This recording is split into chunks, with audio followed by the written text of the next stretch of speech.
collègues, jeunes gens, lycéens de Paul Guérin et du lycée Niortais, lorsqu'à l'initiative de Madame Lanzy, conseillère régionale, que je remercie, j'ai été sollicité pour recevoir M. Bianco, président de l'Observatoire de la laïcité, j'ai saisi avec plaisir et un grand intérêt cette opportunité.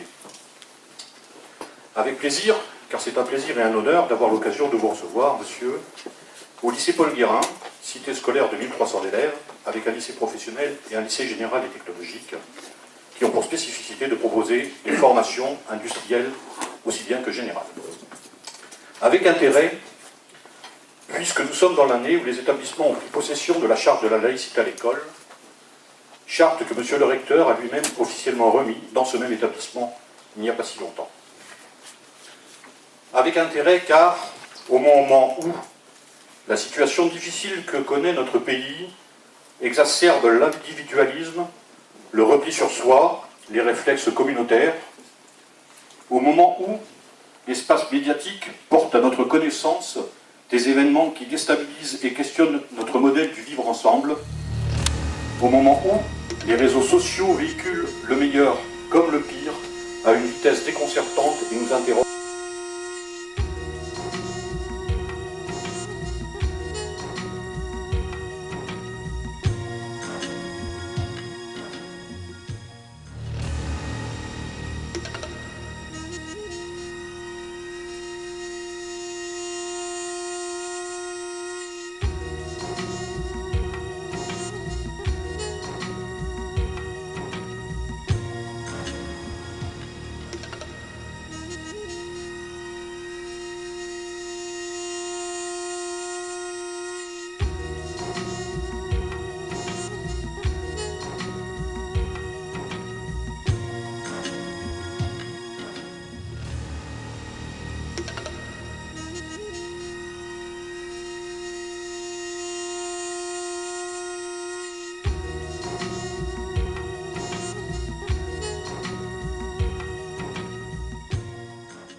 Certains se demandent légitimement d'ailleurs pourquoi encore et toujours une nouvelle association en Deux-Sèvres.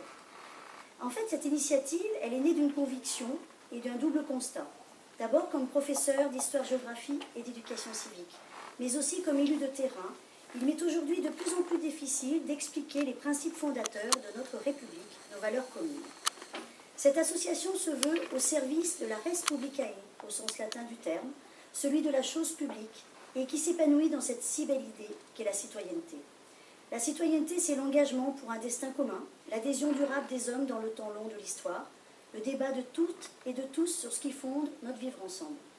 Alors, République et citoyenneté a la volonté d'enrichir le débat et de faire réfléchir sur les changements de notre société, de partager et surtout d'écouter la parole d'experts, de témoins, mais aussi d'acteurs du quotidien et votre parole. Alors, République et citoyenneté a la volonté d'enrichir le débat et de faire réfléchir sur les changements de notre société, de partager et surtout d'écouter la parole d'experts, de témoins, mais aussi d'acteurs du quotidien et votre parole.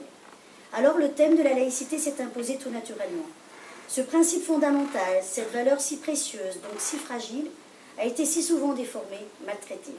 La laïcité est au centre de ce que République et citoyenneté portent en son sein. Elle est un pilier de cette vie en commun que doit garantir la République.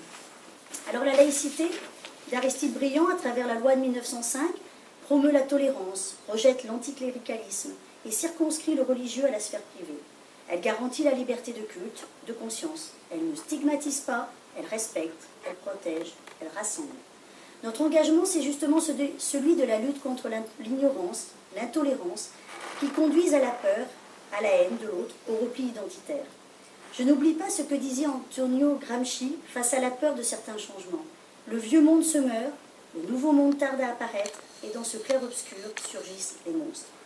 Devant les nombreuses évolutions auxquelles notre société doit aujourd'hui faire face, la laïcité n'est pas une manifestation de repli, elle est une valeur d'avenir, une nouvelle frontière à conquérir. Et je terminerai sur vraiment ce mot. Merci Jean-Louis Bianco ce soir de nous présenter cette œuvre de pédagogie que tu mènes depuis maintenant plus d'1 an à la tête de l'Observatoire de la laïcité. Devant Roger Belot, président de la Maïf, et ici à Niort, je ne peux pas m'empêcher de rapprocher notre réflexion d'un autre principe essentiel de la citoyenneté et du vivre ensemble, celui du mutualisme et auquel nous sommes si attachés. Comprenez donc mon bonheur et mon enthousiasme de vous recevoir aujourd'hui. Je vous remercie.